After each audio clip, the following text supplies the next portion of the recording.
Malik Carter adjusted the straps of his backpack, the sweat from basketball practice still cooling on his skin as he walked the familiar sidewalk toward home. The late summer sun dipped low, casting long shadows across the trimmed lawns and silent driveways of Maple Glen. Sprinklers ticked to life in perfect synchrony. Lawns didn't dare turn brown here. He kept his eyes forward, hoodie down despite the slight chill creeping in. His earbuds stayed in his pocket today, no distractions. You never knew who might call out your name or claim you didn't hear them. Better to look alert. Safe. Accountable. The cracked screen of his phone lit up, 7:13 p.m. He was running a little late. Coach had kept them after practice to run suicides because Zeke couldn't keep his mouth shut. Malik hadn't complained. Conditioning was conditioning, and besides, his dad would have just said something like, "Pressure makes diamonds, son." Or bursts pipes. Malik sighed, turning the corner onto Sycamore Lane. 5 more blocks. The houses here had flags out front, some still waving their patriotism long after the 4th. A couple had those wooden cutouts of smiling scarecrows on the lawn, ushering in fall like it was a commandment. Malik had lived here since he was 11. Long enough to memorize every crack in the sidewalk, every bush that got overgrown, and every car that didn't quite belong. Like the white SUV idling 2 houses down. He clocked it without turning his head, just a glance from the corner of his eye. Cheap tactical vests. No official insignia. 2 men inside, one already stepping out. The other followed. He slowed slightly. Let them go wherever they were going. Maybe they were checking on something. Maybe they were private security. Maybe they weren't about him. But of course, they were. "Hey," the first man called, voice flat but firm. "Hold up a second." Malik did. Hands out of his pockets. Shoulders relaxed. "Yes, sir." The second man moved in behind the first. Both were white, built like ex-linebackers gone soft. They wore dark polos under their vests, radios clipped to the shoulders, but nothing about them looked official. No name tags. No badges. "You live around here?" the first one asked.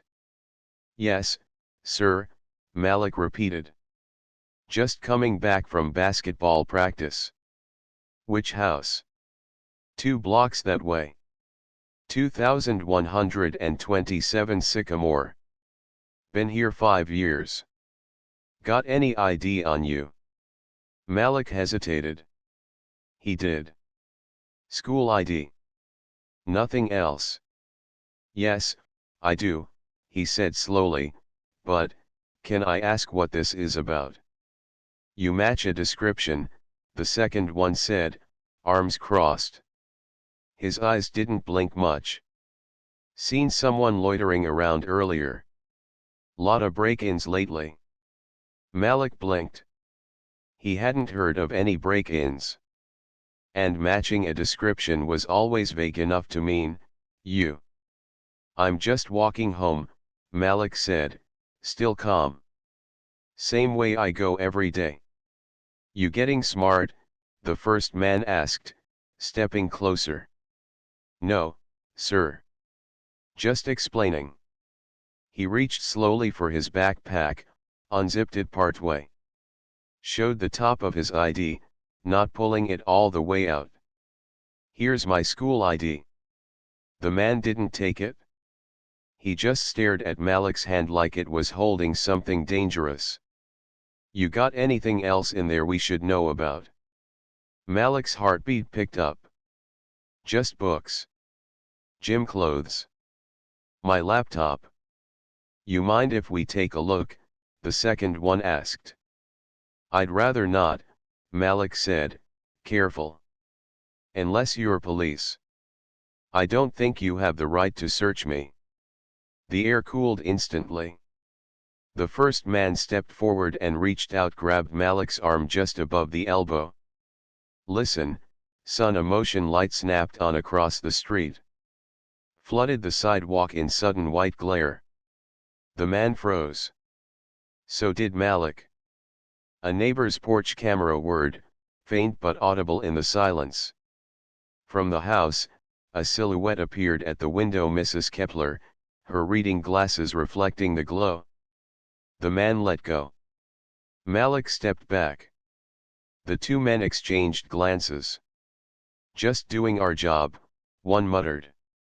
"We'll be keeping an eye on this area," the other added. But neither of them looked as confident anymore. Malik didn't say anything. He turned and walked away, faster this time, hearing the crunch of gravel as the men returned to their SUV. The engine turned over behind him, idling, but not following. His hands were still shaking when he turned the key to his front door 5 minutes later. Inside, the house smelled like dinner, seasoned chicken, maybe rice.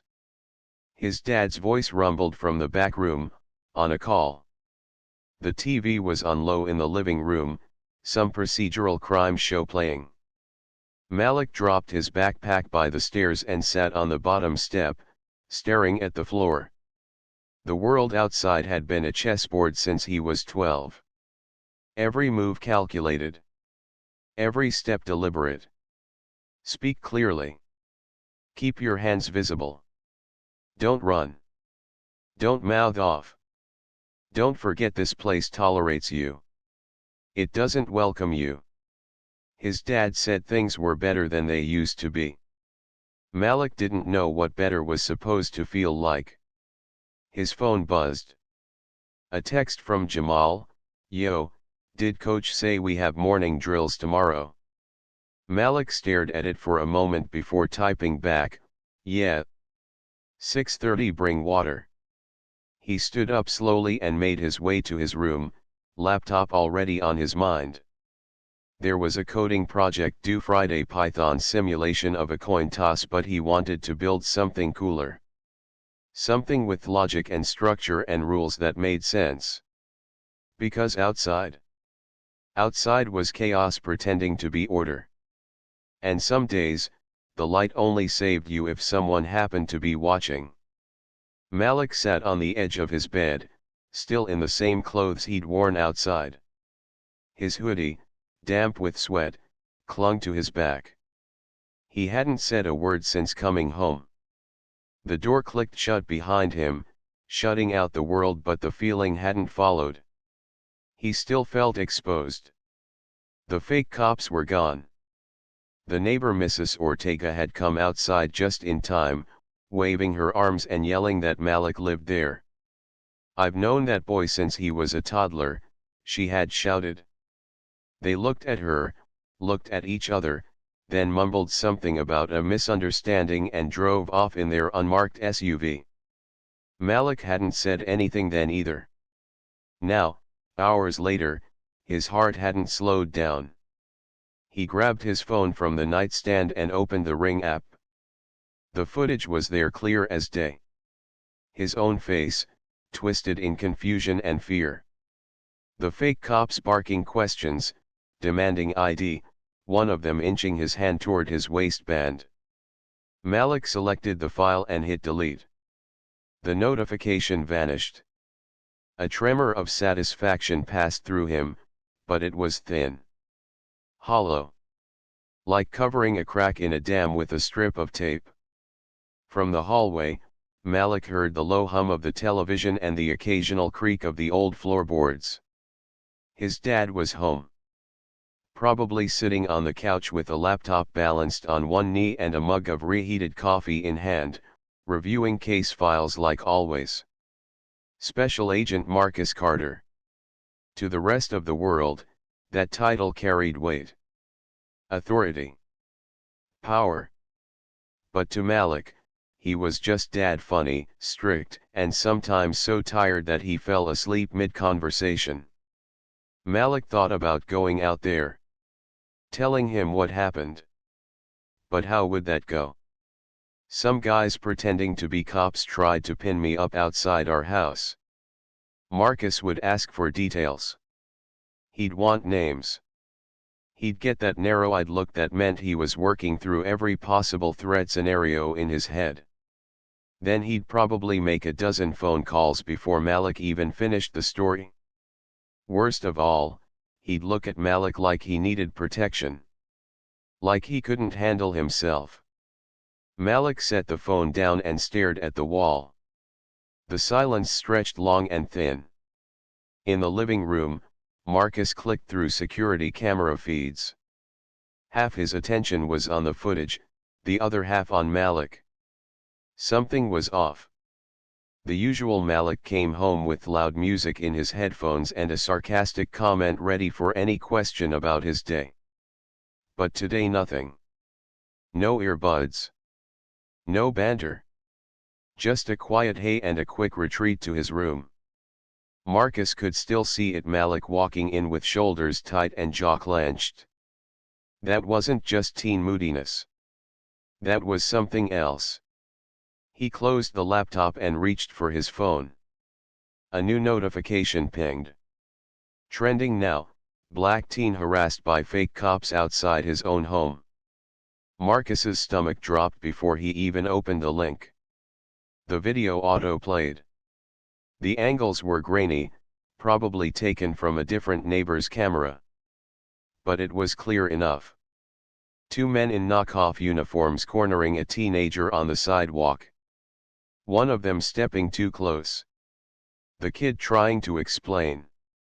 Marcus didn't breathe until the neighbor stepped into frame. And then Malik. His son. His baby.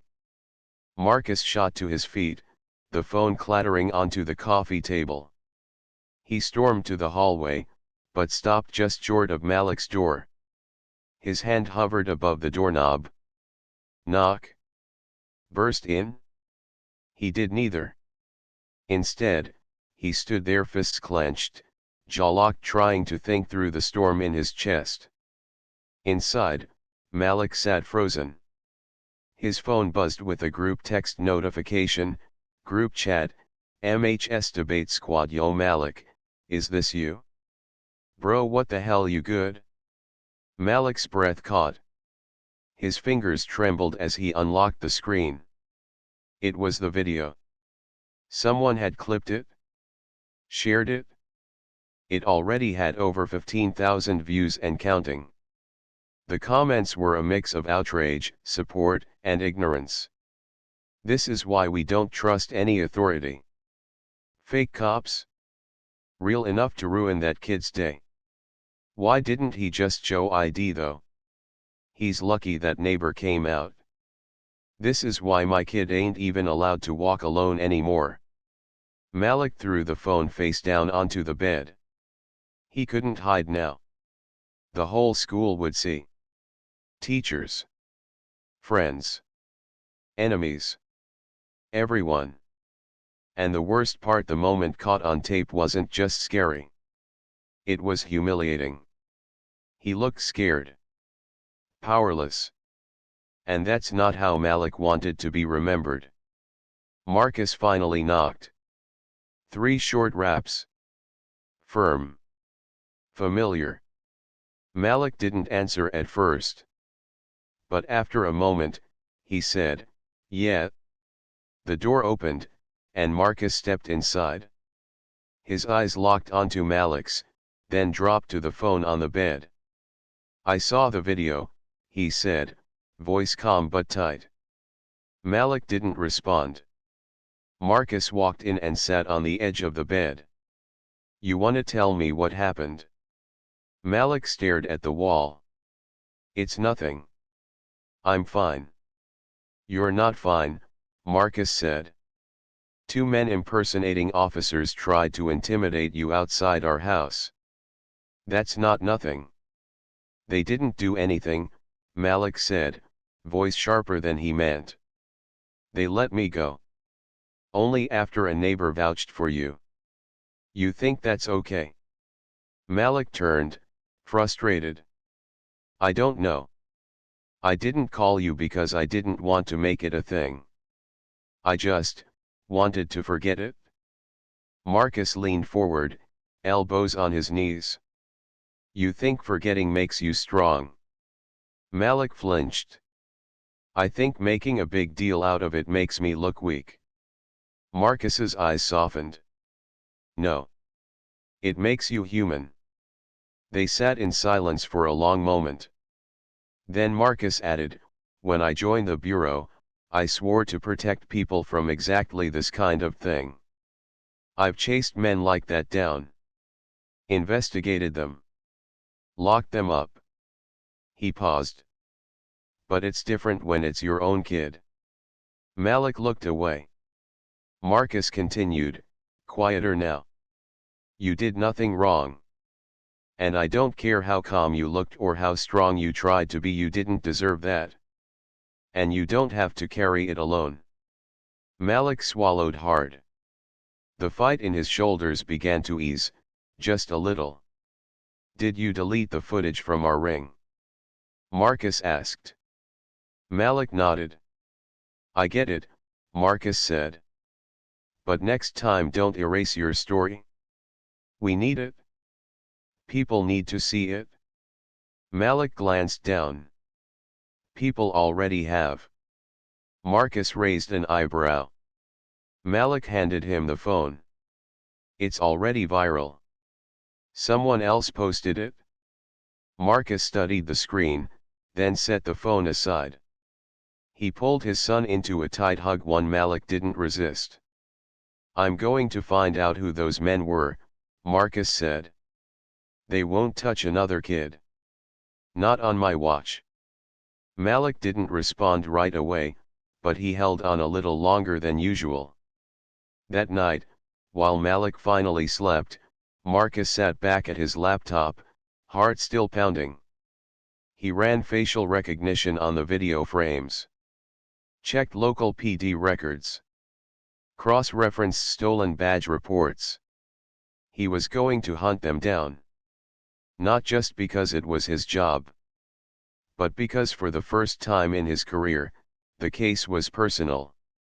Marcus had always been cautious. Cautious with his words, cautious with his actions. But now, caution was being replaced with something sharper: resolve. The morning after Malik's incident, Marcus sat in front of his laptop, replaying the video for the 10th time. Freeze frame. Zoom. Play. Freeze. The two men, Ron and Dale, were clearly visible. They wore matching navy windbreakers with a gold emblem that looked official but didn't quite match any department Marcus recognized. Their car had a magnetic light slapped on top, the kind you could buy online. A siren blipped faintly in the background, not quite the real thing. Something felt off. Really off.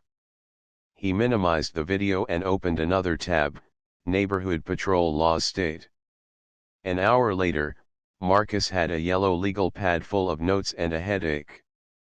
He wasn't a lawyer, but he'd read enough to know Ron and Dale weren't cops, weren't private security, and had no legal authority to detain or question anyone.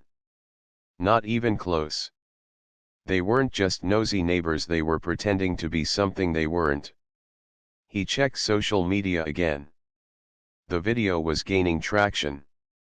Local reporters had started to weigh in. Headlines like "Teen Stopped by HOA Patrol in Suburban Neighborhood" and "Fake Cops in Pleasant Oaks" were swirling around.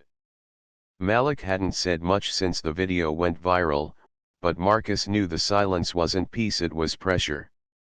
At school, things had shifted. Malik walked through the hall like a ghost. Some kids gave him a nod of solidarity.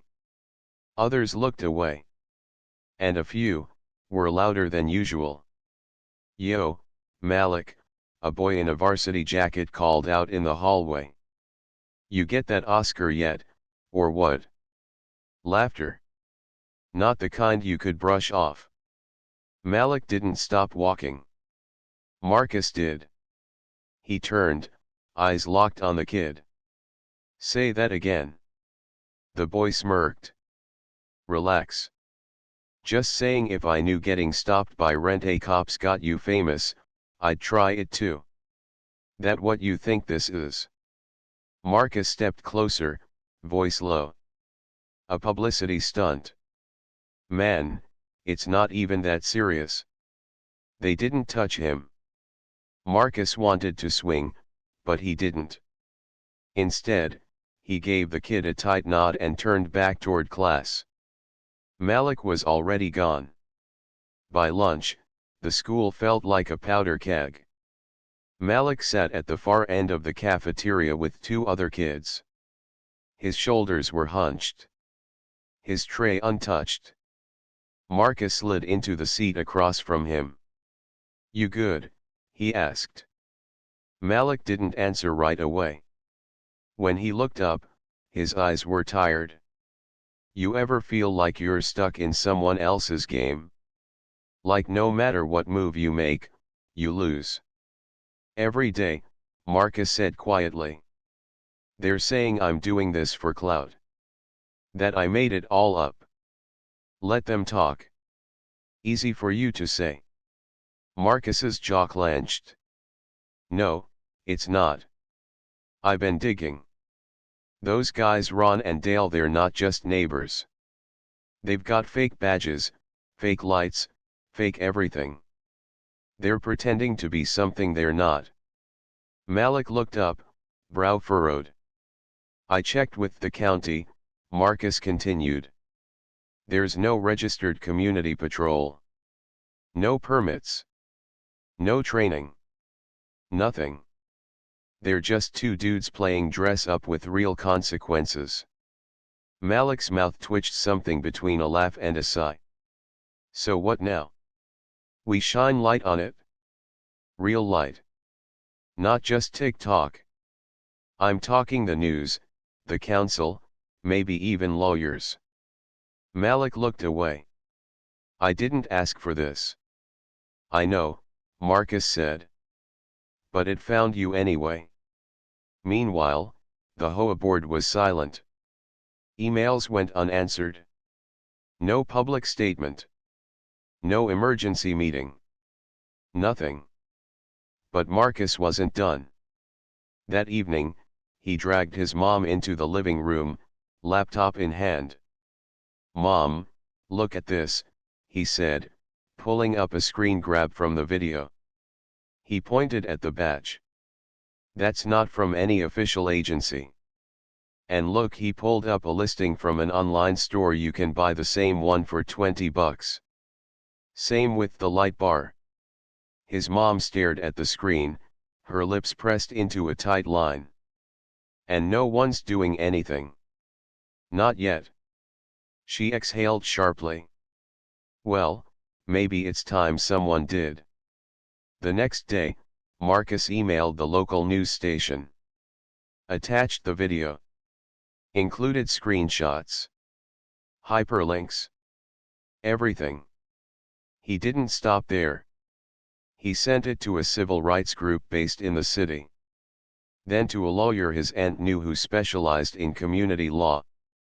Then he waited. It didn't take long. By Friday, a local reporter was knocking on the Johnsons' front door. Marcus met her on the porch. She was young, sharp, and visibly furious.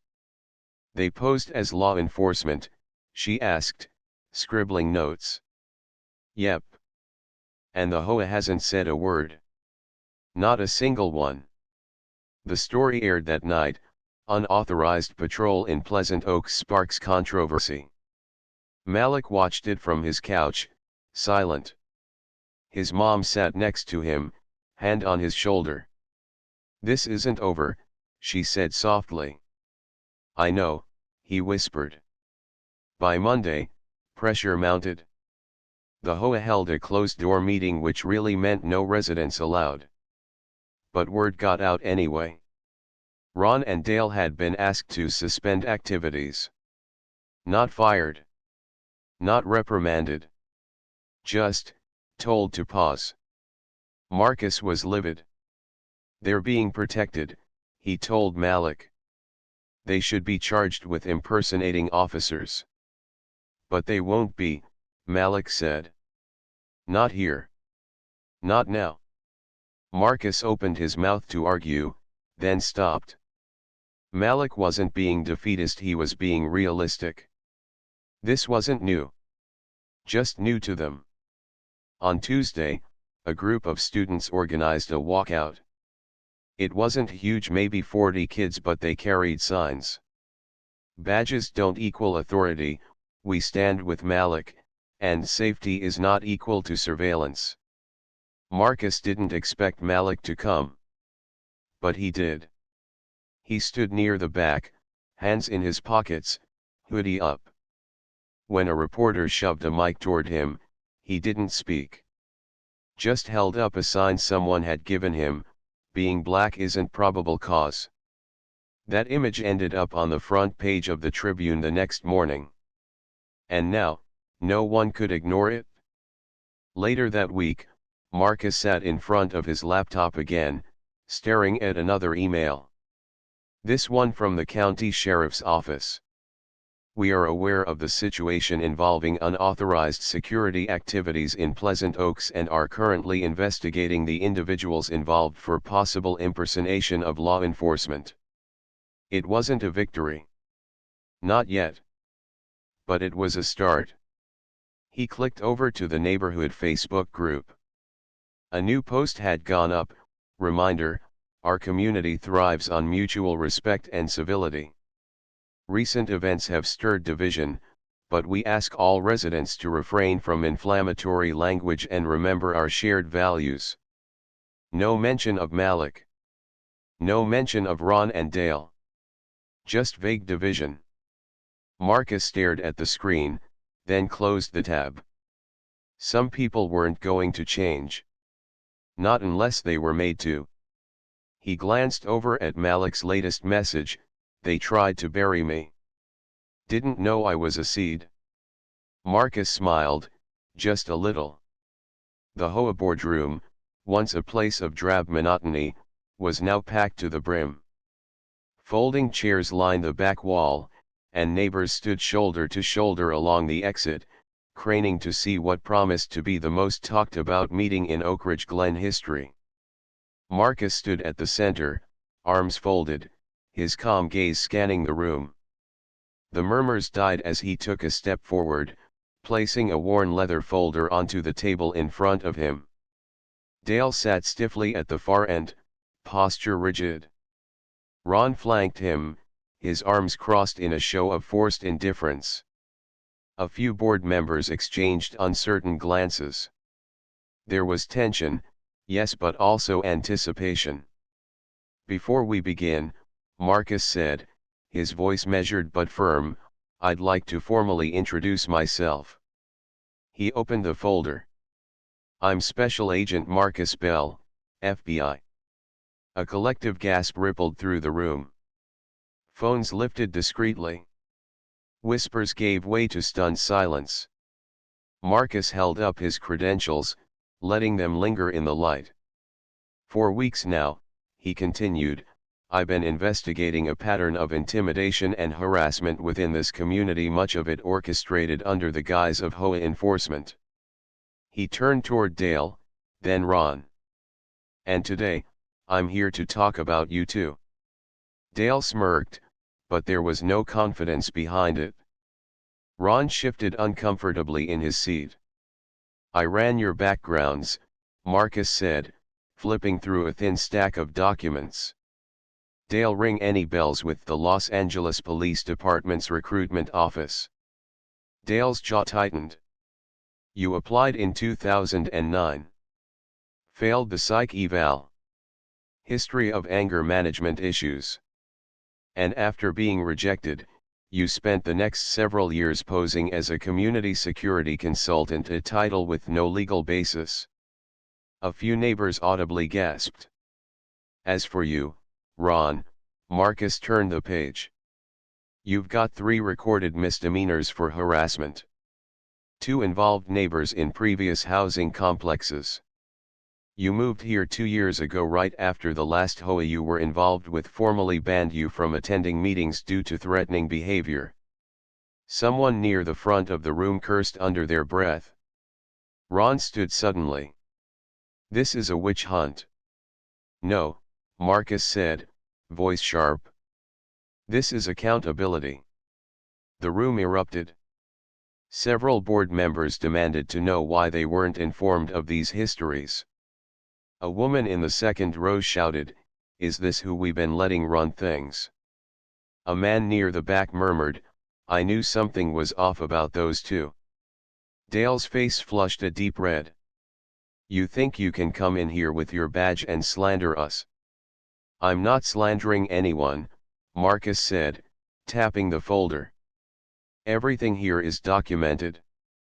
I'll be handing it over to the board and, if necessary, local authorities." He paused. "You don't get to create a climate of fear and call it leadership." Someone started clapping. Then another. Within seconds, the room was filled with applause, loud, raw, cathartic. Marcus stood still, letting the moment carry itself. For once, the truth didn't have to shout. It spoke for itself. By the next morning, the video had racked up over 40,000 views online. Someone had streamed the confrontation live, and the clip had made its way to a local news outlet under the headline, "FBI Agent Confronts Rogue HOA Leaders in Wild Showdown." Marcus scrolled through the comments as he sipped his coffee. Support poured in from all corners of the country. Stories from people who'd experienced similar HOA abuse filled the thread. It was gratifying, yes, but Marcus knew better than to believe it was over. He didn't have to wait long for confirmation. It was Malik who found the message. Third period had just ended. He moved down the hallway at Jefferson High, weaving past groups of students, earbuds in, hoodie up. It wasn't until he reached his locker that he noticed the change. His locker door was slightly ajar. Odd, he always kept it shut. He pulled it open. Books and papers spilled out, many torn or crumpled. His geometry textbook had been stabbed through the cover with a pair of scissors. Sharpie ink streaked the inside walls in crude shapes and slurs. But what made him step back, heart pounding, was the note. Taped to the back of the locker. "You're not welcome here." All caps. Black marker. Blocky and aggressive.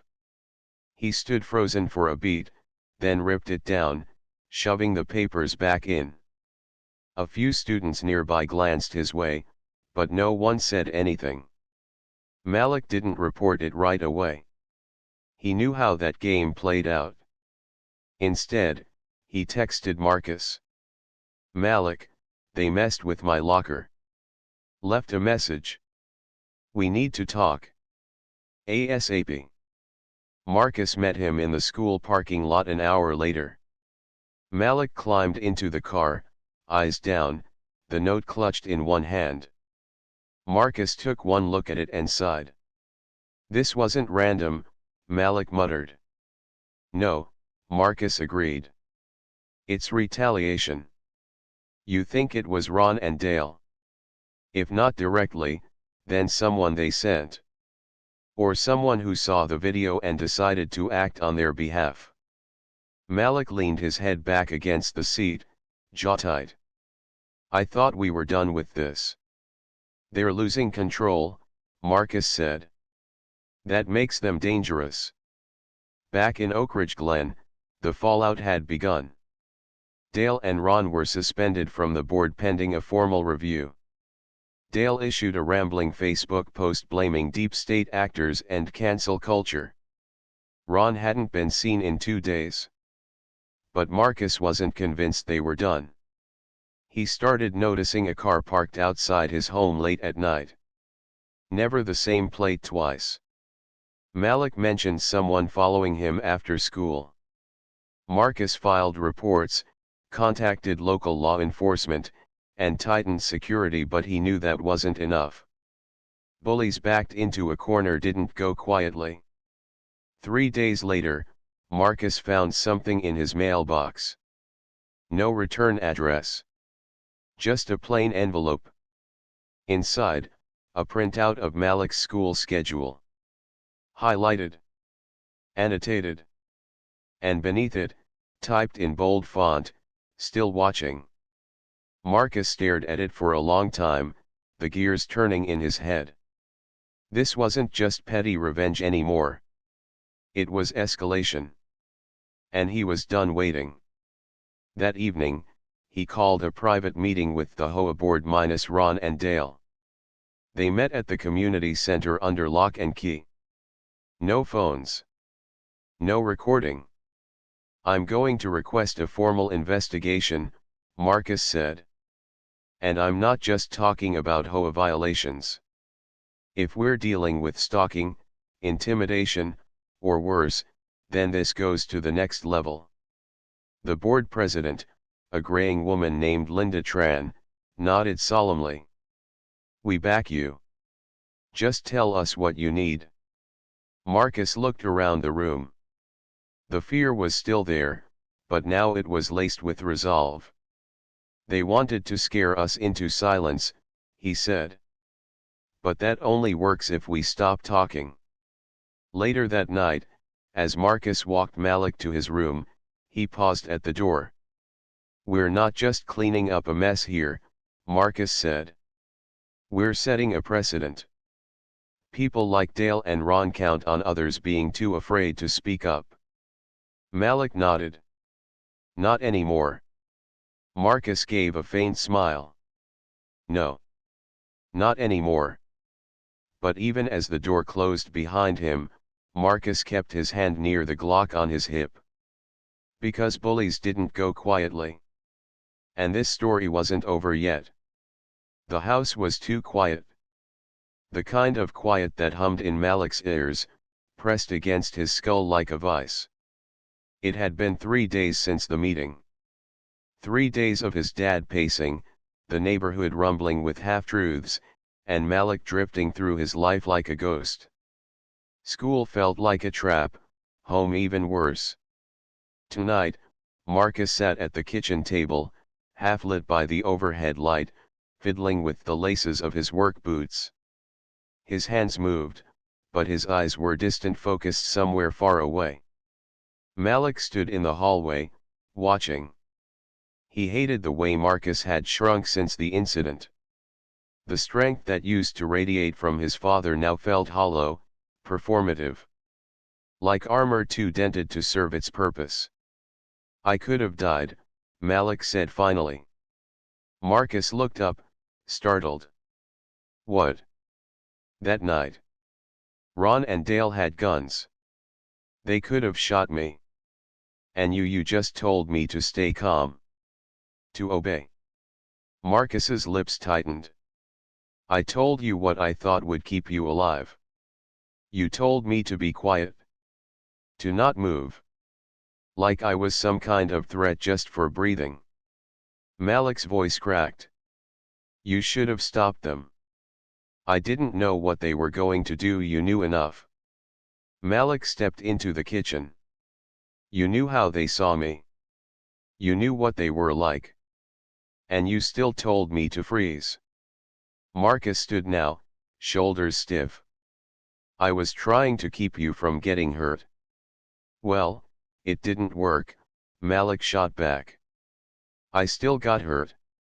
Just not the way you expected." Marcus's jaw clenched. "What do you think I should have done? Rushed in? Thrown punches? Gotten both of us killed? You should have done something."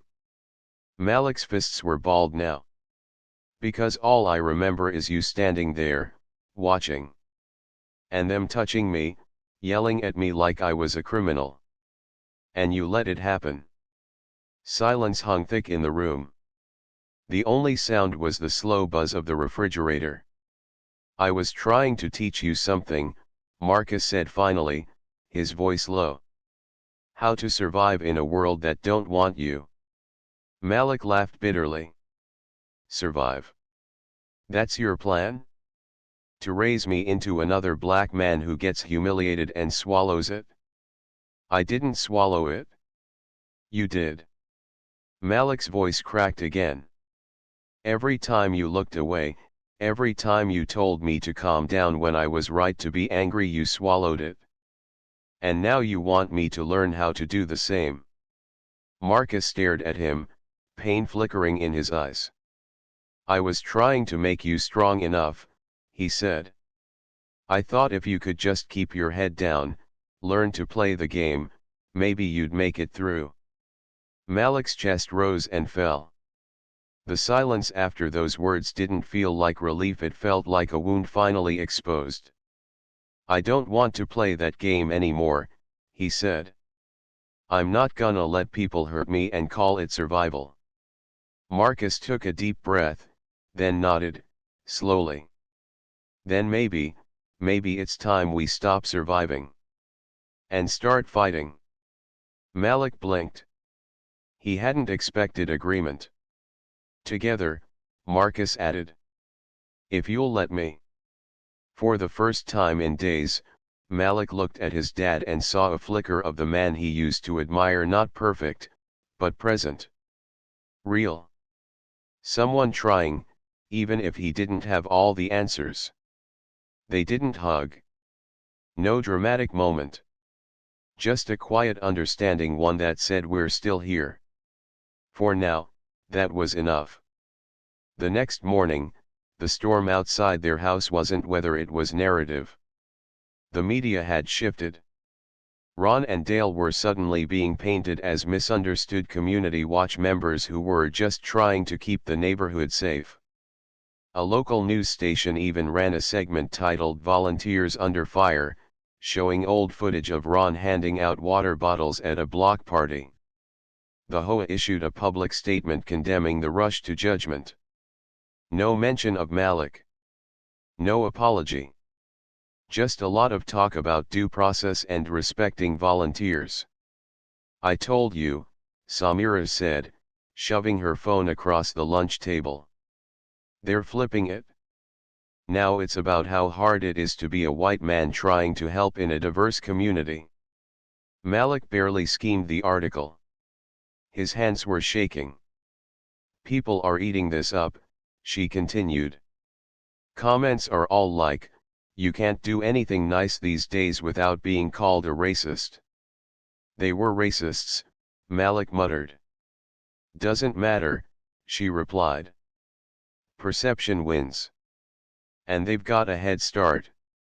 By the end of the week, it was clear things were shifting.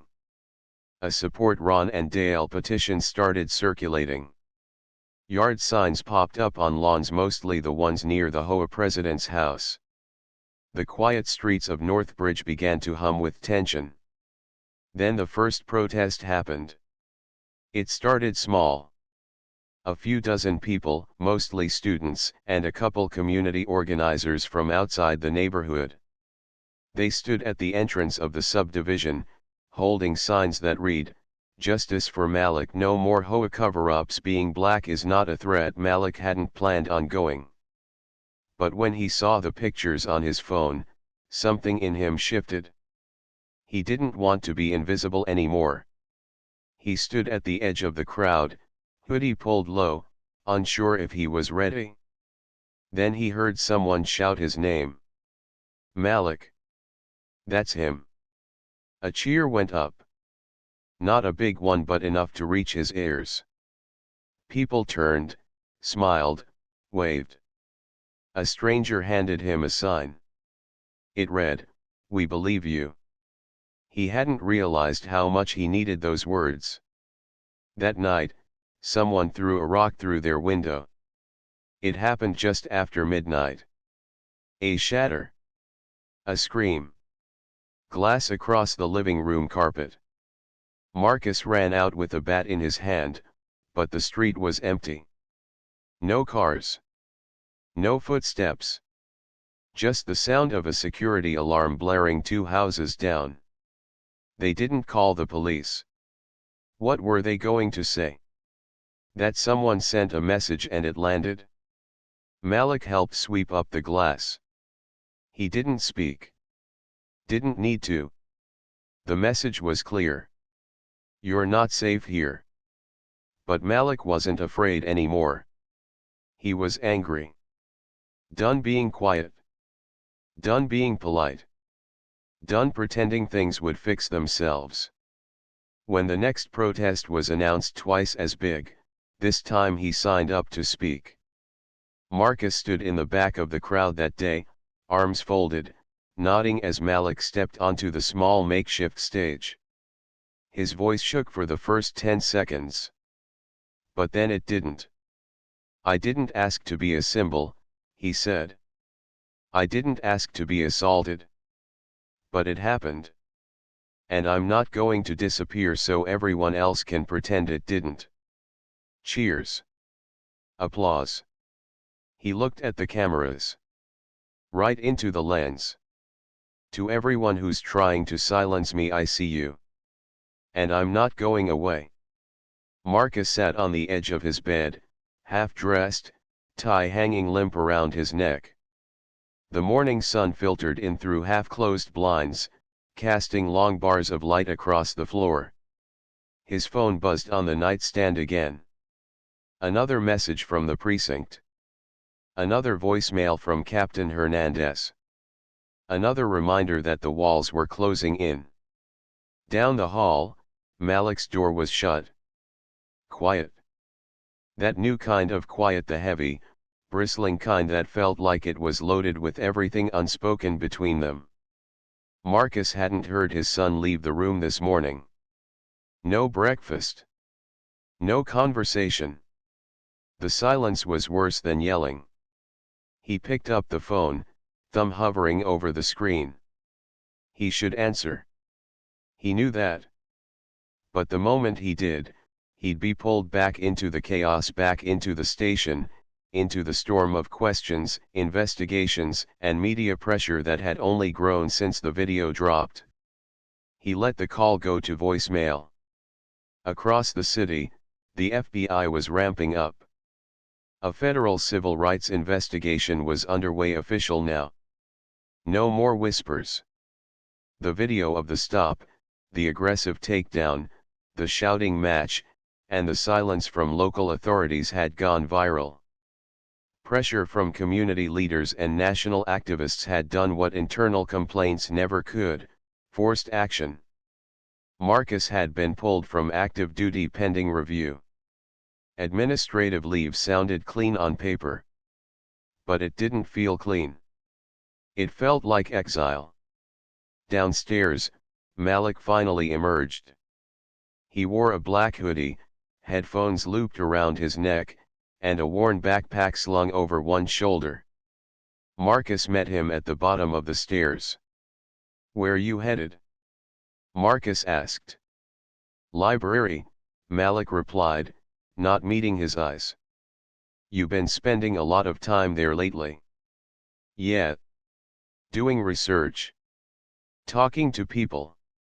Marcus hesitated. "You been posting online too?" "Yeah, I have." Malik's tone was sharp. "Why? You gonna tell me not to?" "No," Marcus said, more softly than he expected. "Just, be careful. There are people who won't like what you're doing. That's kinda the point." He moved past his father and out the door. Marcus stood there, watching the screen door sway shut behind him. At the library, Malik met up with Jasmine and Theo, two friends from school who had been with him since middle school. Jasmine had always been bold, always ready to call out injustice, even when it made teachers uncomfortable. Theo was quieter, but when he spoke, he meant it. They sat huddled over a laptop, watching Malik's latest post rack up views. "You're getting traction," Jasmine said, refreshing the page. 6,000 views in under an hour.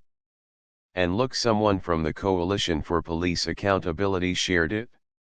Malik leaned back in the chair, a small surge of adrenaline rushing through him. The video had been shaky, just him, on his phone, telling the story. What happened? How it felt? What it meant? I didn't think people would care, he admitted. Are you kidding? Theo said. You're saying what a lot of us have been thinking. And you've got receipts. We're not just angry, Jasmine added. We're organized. That's the difference. That afternoon, they met with Miss Price, a local activist lawyer who had reached out after seeing Malik's video. She invited them into her small office tucked behind a bookstore downtown. Posters of past protests and portraits of civil rights leaders covered the walls.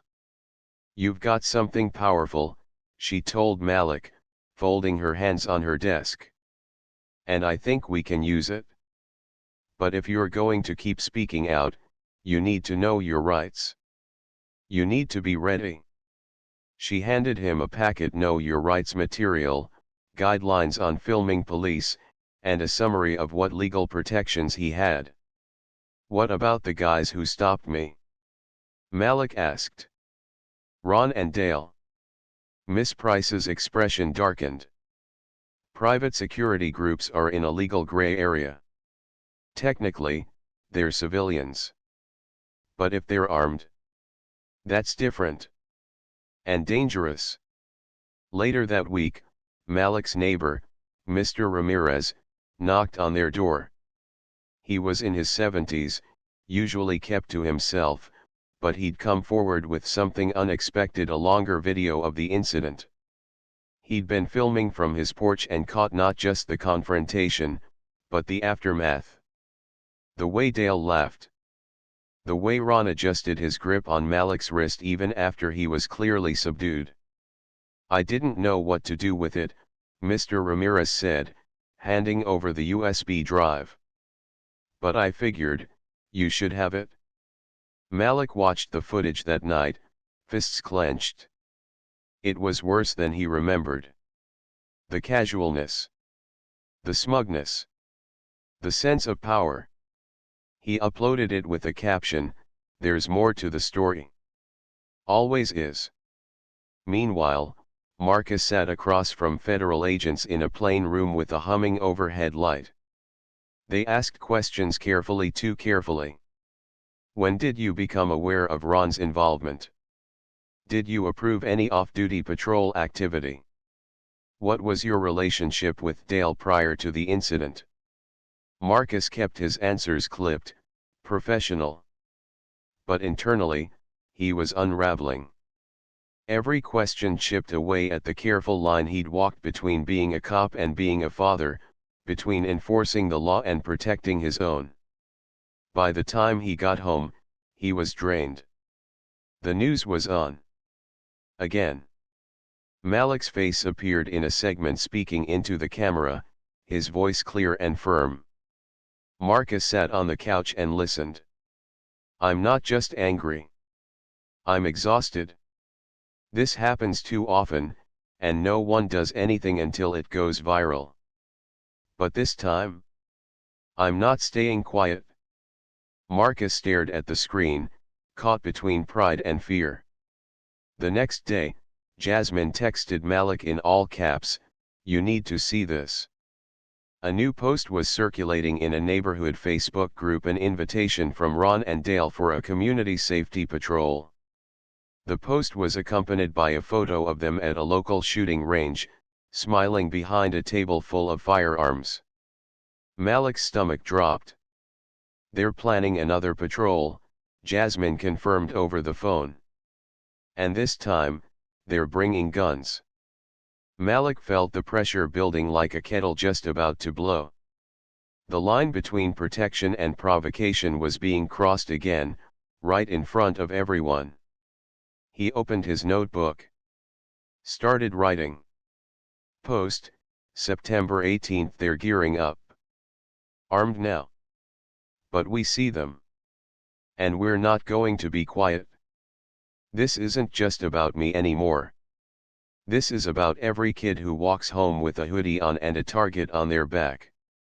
Hashtag not your target, hashtag community not combat, hashtag eyes on them. That night, Marcus knocked on Malik's door. "I saw the post," he said.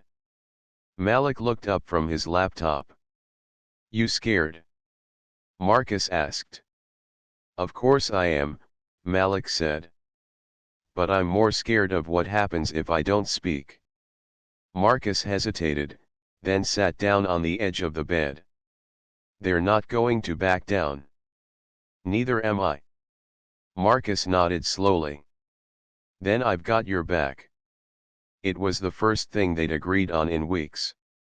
The warehouse on the outskirts of Baltimore looked like any other forgotten relic of the industrial age: rusted shutters, graffiti-tagged walls, and a musty silence broken only by the occasional screech of a seagull.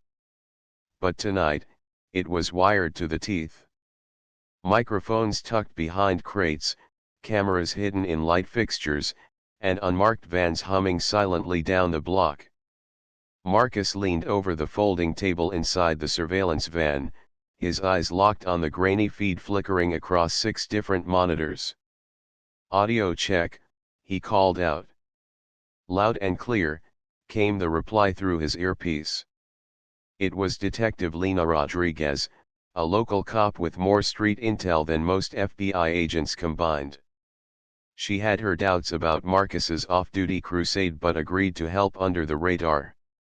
Malik sat across from him, hunched and visibly tense.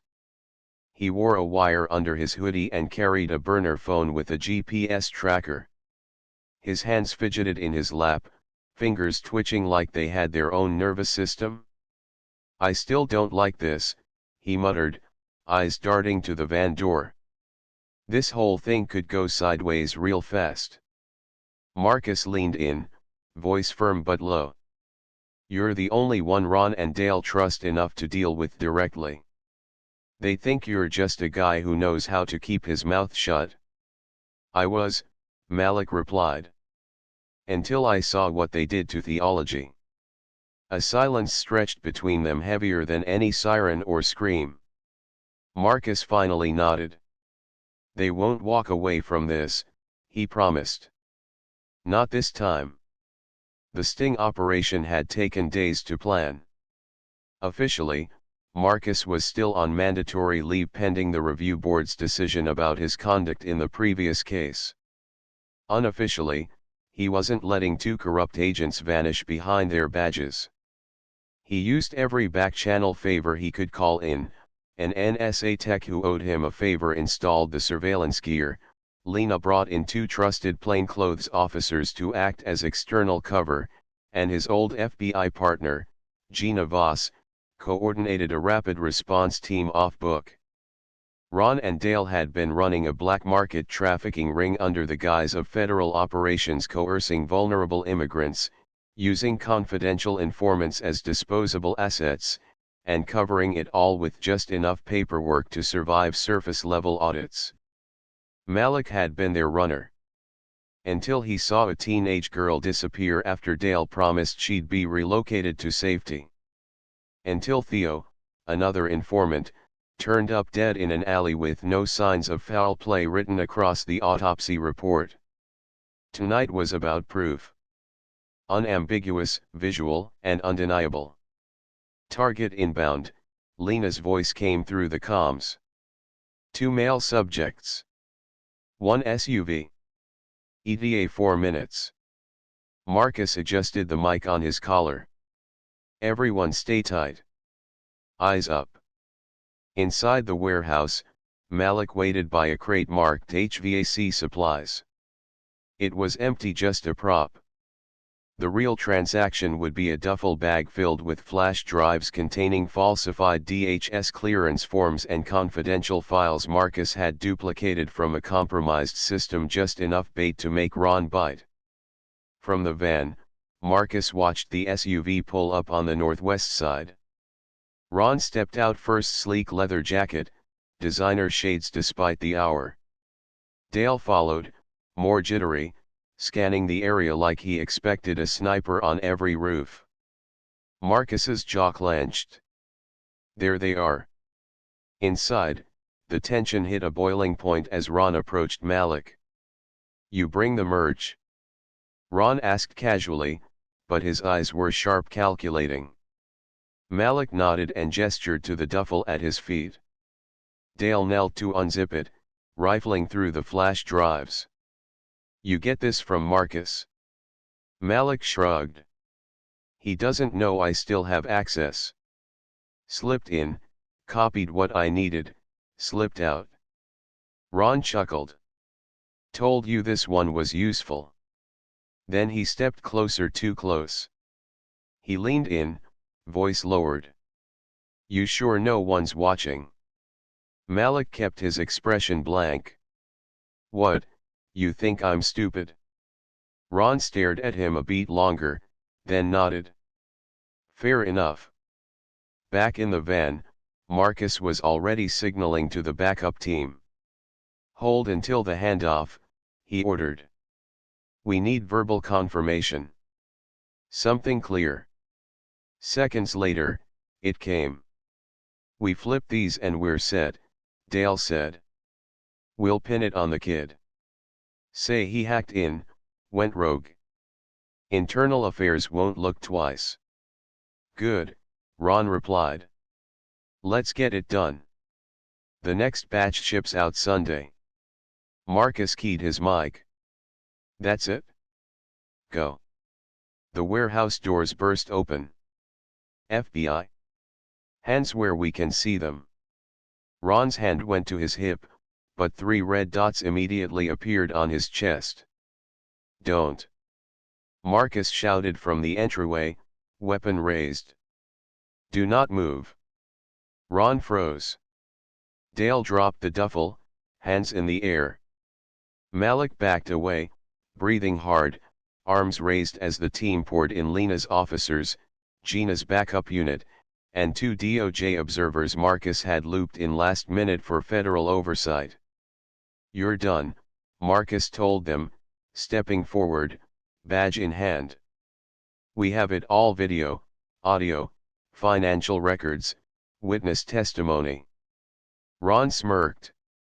"You're off duty, Kane. This won't stick."